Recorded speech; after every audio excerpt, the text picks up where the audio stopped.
What's up, Ragin Nation? My name is Alex and you're watching the Ragin Ronin review. I just got back from SavCon, that's Savannah, Georgia's very first unofficial Transformers convention. Just got back yesterday. It took place over the course of the weekend. That's the 23rd and 24th. And if you want to see videos about that, check out my channel, The Ragin Nation. The Ragin Nation on YouTube is a channel where I'm going to be posting all the videos from my SavCon experience, so you're going to want to check that out. Also, if you want to see photos from the event, go to my Facebook page, The Ragin Nation, and you'll see all the photos that I posted. Anyways, I got a review for you last night. I saw Abraham Lincoln Vampire Hunter.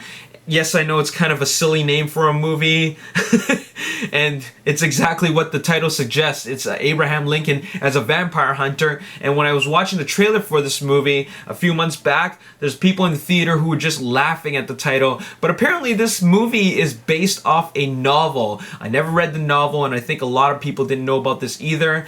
The movie is directed by Timur Bekmambetov, who also directed Wanted. I thought Wanted was awesome, and I absolutely had to watch this movie because it was Timur's next outing as his being in the director's chair. The movie is also produced by Tim Burton. Tim Burton's fingerprints are not that evident in this movie, but you can tell by just the whole concept of this movie and the subject matter that this movie is something that he would want to be a part of.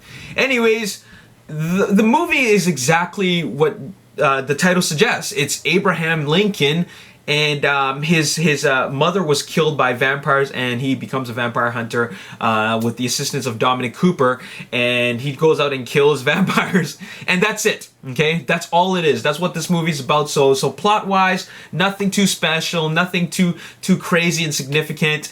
I think the main reason why you would watch a movie like this is because of the visuals, and the trailer suggests that this movie is more of a visually driven movie, which it is, because the characters, Benjamin Walker plays Abraham Lincoln, Dominic Cooper plays his helper, and there's a bunch of other characters like Mary Elizabeth Winstead, who plays the love interest, and Rufus Sewell plays the vampire lord. But I gotta tell you, not one of these characters is interesting, or none of these characters stand out, nor does any of the acting stand out. Rufus Sewell kind of like just slept his way through the performance, and Benjamin Walker has just absolutely no charisma. Dominic Cooper was kind of cool at the beginning, before his little revelation. Before all of that, he was an interesting character, and you can tell that, here's a veteran actor. Well, not a veteran, but at least someone with a little more experience, because he has more charisma than Benjamin Walker. Benjamin Walker is just a very dull and boring character that I really don't care about. Like I said before, this is a very visually driven movie. With regards to the characters, they got some pretty decent makeup on.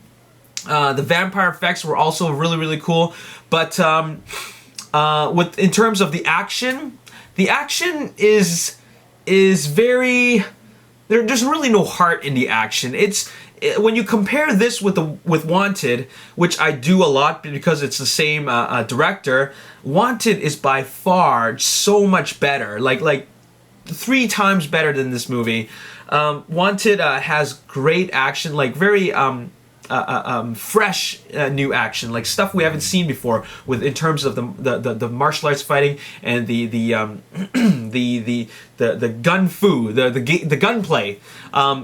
For Abraham Lincoln Vampire Hunter, he's really good at doing the playing with the axe. He has the physical abilities to really show off that he's skilled in the art of axe, if that's even an art, and that's done really well. But the action has some problems, and that is because not only because the characters are weak to drive the action, or lack of driving the action, but the action just gets mind-numbing. Like that slow-mo effect that Timur Bekmambetov keeps on doing is just so repetitive, and it gets redundant to the point where you're thinking, okay, can we just watch them fight? Can we just watch them fight without like constantly slowing down every single move and watching the blood splatter in slow motion? It gets really old, and I think that this is something that really hurts the movie. Another thing is that there's a lot of these mini action sequences. Like you have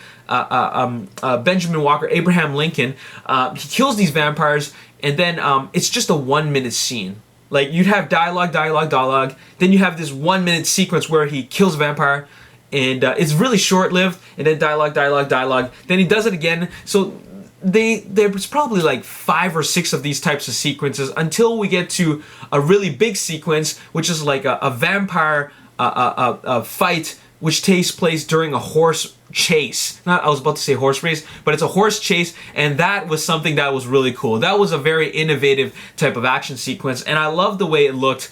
Unfortunately, that was the only highlight of the movie for me. There's another action sequence where he goes into this, like, I guess a house, and then vampires come at him, and then you just couldn't help but felt that this feels like Blade. It feels like Blade in a but in like 1800 era.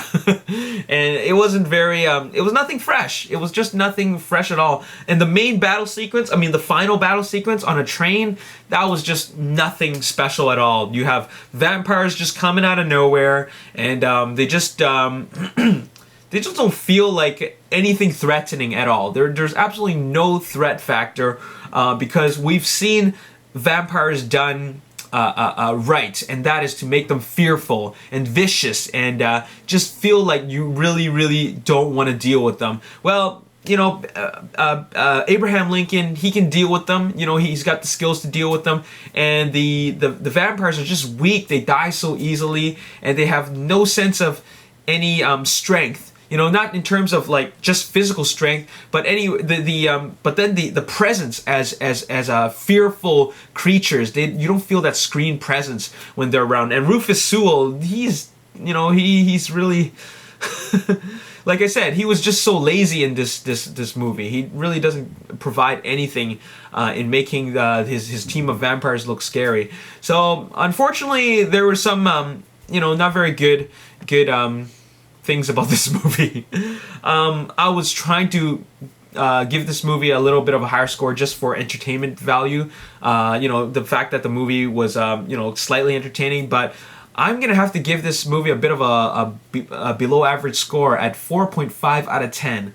4.5 out of 10. That horse chase sequence wasn't enough to save this movie. 4.5 out of 10, and I'm pretty disappointed just because Wanted was a great movie. Like, Timur Bekmambetov really gave us a very stylish and cool action movie with a great story and great characters. Unfortunately, he didn't give us the same thing, and he's not on a roll with Abraham Lincoln Vampire Hunter. So I don't recommend this movie. The 3D was okay. It was decent.